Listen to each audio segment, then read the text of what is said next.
بسم اللہ الرحمن الرحیم۔ تمام تعریفیں اللہ تعالیٰ کی ذات اقدس کے لیے ہیں جو تمام جہانوں کا پالنے والا خالق و مالک ہے۔ محترم اسلامی بہن بھائیوں، میری طرف سے آپ کو السلام علیکم ورحمۃ اللہ وبرکاتہ اور خوش آمدید۔ آج آپ کی خدمت میں ایک بہت اہم، انتہائی دل کو لرزا دینے والا اسلامی واقعہ پیش کرنے جا رہا ہوں۔ انشاءاللہ تعالیٰ ویڈیو مکمل دیکھ لینے کے بعد آپ کا ایمان اور بھی پختہ ہو جائے گا۔ محترم ناظرین و سامعین، چلیں بڑھتے ہیں ویڈیو کی جانب۔ ظہور اسلام کے وقت نجران، جو کہ یمن کا ایک علاقہ ہے، عیسائیوں کا مرکز تھا، اور حضور صلی اللہ علیہ وآلہ وسلم کی ولادت سے قبل یہاں دو مشہور واقعات رونما ہو چکے تھے جن کا ذکر قرآن مجید میں ملتا ہے۔ ایک خانہ کعبہ کو گرانے کے ارادے سے آنے والا ابرہہ کا لشکر، اور دوسرا اصحاب خدود کا واقعہ۔ خدود عربی میں گڑھے، کھائی یا خندق کو کہتے ہیں۔ دراصل نجران کے سرداروں اور بادشاہوں نے اہل ایمان کو آگ سے بھرے ہوئے گڑھے میں پھینک کر جلا دیا تھا، اس لیے انہیں اصحاب خدود کہا گیا۔ اس علاقے پر بنی حمید نے صدیوں تک حکومت کی تھی۔ حضرت موسیٰ علیہ السلام کے بعد یمن کے علاقوں میں یہودیوں کی حکومت آ گئی۔ حضرت عیسیٰ علیہ السلام کے 500 سال بعد یعنی 523 عیسوی کا سال تھا، اور حضرت محمد صلی اللہ علیہ وآلہ وسلم کی پیدائش سے 70 سال پہلے کا زمانہ تھا۔ یہاں ایک بادشاہ کی حکومت تھی جس کا نام ذو نواس تھا، جو حمیدی نامی قبیلے سے تعلق رکھتا تھا۔ وہ یہودی ہو گیا، اس کے ساتھ ہی اس کا پورا قبیلہ بھی یہودی ہو گیا۔ اس نے اپنا نام بدل کر یوسف رکھا۔ بادشاہ کا ایک جانشین جادوگر تھا جو کہ اس نے اپنے خاص مقاصد کے لیے رکھا ہوا تھا، جو اپنے جادو سے بادشاہ کے تمام مسئلے مسائل حل کیا کرتا تھا۔ جب وہ جادوگر عمر رسیدہ ہو گیا تو اس نے بادشاہ سے گزارش کی کہ اے بادشاہ، اب میں بوڑھا ہو چکا ہوں، اب مجھ میں وہ توانائی اور طاقت نہیں رہی کہ میں آپ کے مزید کام کر سکوں۔ آپ مجھے ایک نوجوان ہونہار اور ذہین لڑکا دیجیے جسے میں اپنا علم منتقل کر سکوں تاکہ وہ آپ کا جانشین بن سکے۔ بادشاہ نے جادوگر کی اس بات کو پسند کرتے ہوئے اپنے درباریوں کو حکم دیا کہ فوراً ایک نوجوان ذہین لڑکا تلاش کیا جائے۔ چنانچہ درباریوں نے بادشاہ کے حکم کی تعمیل کرتے ہوئے ایک نوجوان اور ذہین لڑکا بادشاہ کی خدمت میں پیش کر دیا، اور جادوگر نے اس لڑکے کو اپنا علم دینا سکھانا شروع کر دیا۔ لڑکا روزانہ آتا، جادوگر کے پاس بیٹھتا اور اس سے جادو کا علم سیکھتا۔ جس راستے سے لڑکا بادشاہ کے دربار تک آتا تھا اس راستے میں ایک راہب کا مکان تھا، جھونپڑا تھا۔ راہب کہتے ہیں عیسائی اللہ والے کو۔ وہ اللہ والا تھا، ہر وقت اللہ کی عبادت میں مشغول رہتا تھا۔ جب بھی لڑکا اپنے راستے سے وہاں سے گزرتا وہ اس راہب کو اللہ کی عبادت میں مشغول کرتے ہوئے پا کر بہت متاثر ہوتا۔ چنانچہ اس نے یہ بھی تہیہ کیا کہ کچھ دیر اس کے پاس بھی بیٹھا کرے۔ جب بھی وہ راستے سے گزرتا تھوڑی دیر اس راہب کے پاس بیٹھ جاتا جو اللہ کی باتیں اسے بتاتا اور اللہ کی طرف تبلیغ کرتا۔ نوجوان لڑکا اس کی راہب کی باتوں سے بہت متاثر ہوتا اور وہ راہب کے پاس بھی جاتا اور جادوگر کے پاس بھی جاتا۔ اب اس کے لیے یہ تفریق کرنا، اس بات کو جانچنا مشکل ہو چکا تھا کہ کون سا ایمان، کون سی بات، کس کی بات سچی ہے، راہب سچا ہے یا جادوگر سچا ہے۔ ایک دن وہ اپنے راستے سے گزر رہا تھا، بادشاہ کے محل کی جانب جا رہا تھا کہ راستے میں اس نے لوگوں کو سڑک پر، راستے پر رکے ہوئے پایا کہ ایک خوفناک جانور ان کے راستے میں کھڑا تھا جو ان کو آگے نہیں بڑھنے دے رہا تھا۔ اب نوجوان کو موقع مل گیا، اس نے سوچا کہ میں آزماتا ہوں کہ راہب کا ایمان سچا ہے یا جادوگر کا جادو۔ چنانچہ اس نے راستے سے پتھر اٹھایا اور اللہ کا نام لے کر اس خوفناک جانور کی طرف پھینک دیا۔ وہ پتھر جانور کو لگا اور وہ جانور وہیں ڈھیر ہو گیا۔ تمام لوگوں نے یہ واقعہ دیکھا اور بہت حیران ہوئے اور لڑکے کی باتوں پر، لڑکے کے ایمان پر رشک کرنے لگے۔ لڑکا واپس راہب کی جانب گیا، اس نے تمام تر واقعہ راہب کے سامنے رکھ دیا۔ راہب نے کہا کہ اللہ تعالیٰ نے تمہیں ولایت عطا کر دی ہے، اب تم پر اللہ کی طرف سے بہت زیادہ سختیاں ہوں گی، بہت زیادہ آزمائشیں ڈالی جائیں گی، لہٰذا تم ثابت قدم رہنا۔ وہ لڑکا وہاں سے چلا گیا اور بادشاہ کے دربار میں حاضر ہو گیا۔ روزانہ کی بنیاد پر وہ اس طرح آتا، راہب کے پاس بیٹھتا اور بادشاہ کے دربار میں جاتا۔ اب آہستہ آہستہ لڑکے نے لوگ جو کہ بیمار ہوتے، خاص طور پر کوہڑ کے مریض اور اندھے لوگ ان کو اس نے ٹھیک کرنا شروع کر دیا۔ لوگوں نے یہ بات دیکھی تو جوک در جوک اس لڑکے کے پاس جانے لگے اور اس سے فیض یاب اور صحت پانے لگے۔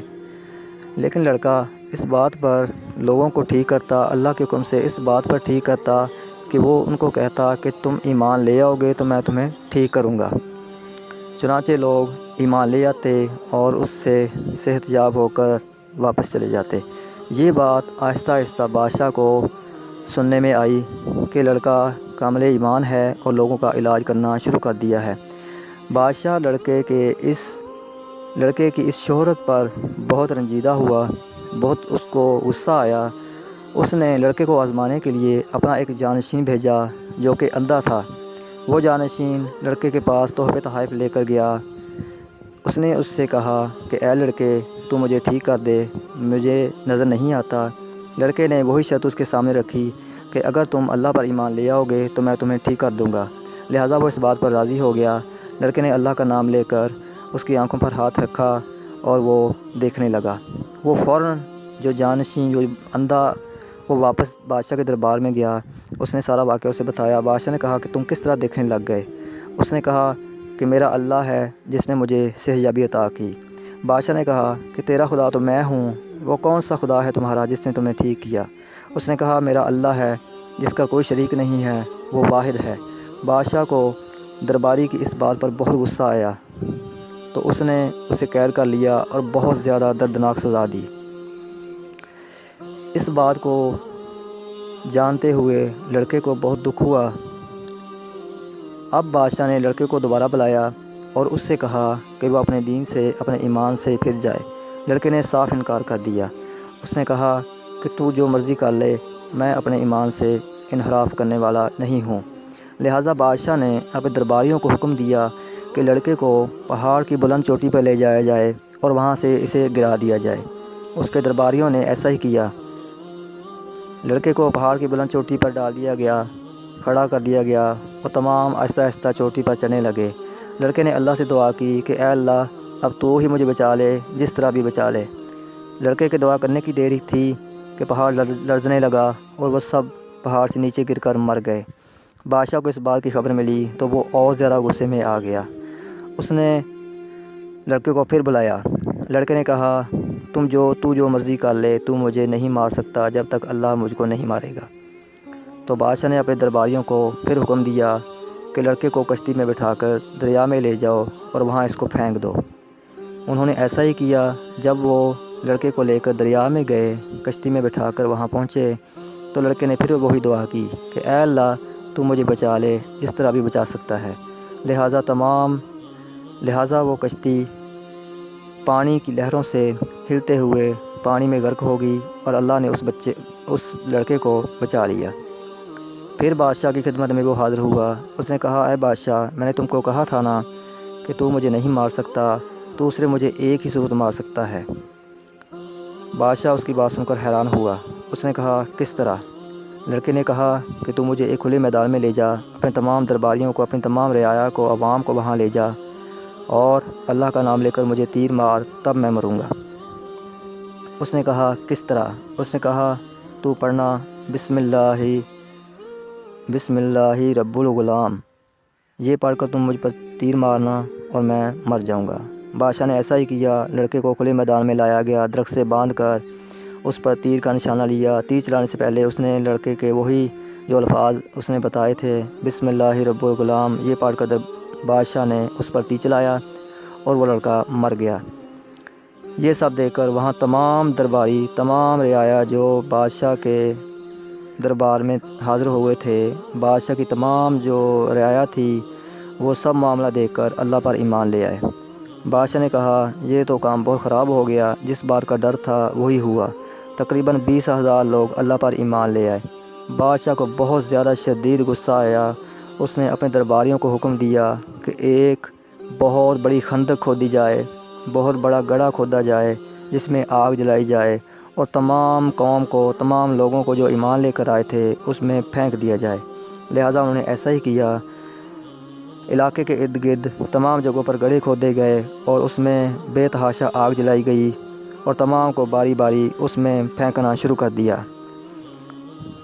اس سے پہلے کہ درباری لوگوں کو پھینکتے، درباریوں نے خود ہی آگے بڑھ کر اس میں اللہ کے نام لے کر چھلانگیں لگانا شروع کر دیں۔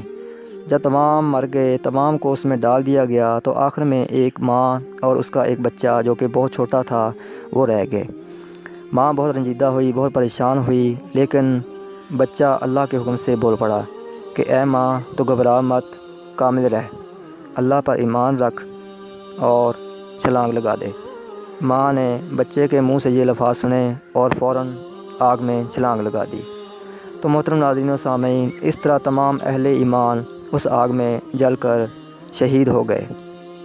اس کے بعد ان میں سے ایک آدمی جو کہ اللہ کی قدرت سے بچ نکلا، وہ وہاں سے نکل پڑا۔